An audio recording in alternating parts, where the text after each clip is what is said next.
Katika operation iliyofanyika eneo la Mlalakuwa wilaya ya Kinondoni jijini Dar es Salaam, tuliwakamata Bright Malisa, Humphrey Safari, Novatus Kileo na Chris Mandoza, wote wana umri wa miaka 26, wakitengeneza biskuti za bangi kwa ajili ya house party ya wanafunzi wa vyuo vikuu.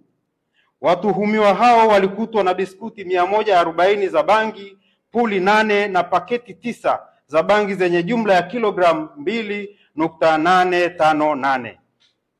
Mamlaka inaendelea na uchunguzi zaidi kubaini na kuchukua hatua dhidi ya matumizi ya bangi kwenye bidhaa mbalimbali ikiwemo vinywaji, vyakula, vipodozi na sigara za kielektroniki yani vapes.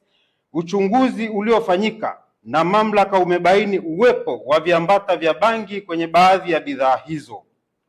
Naendelea kuwaasa wananchi kutoa ushirikiano kwa mamlaka wanapoona bidhaa hizo kupitia namba yetu ya bure 119.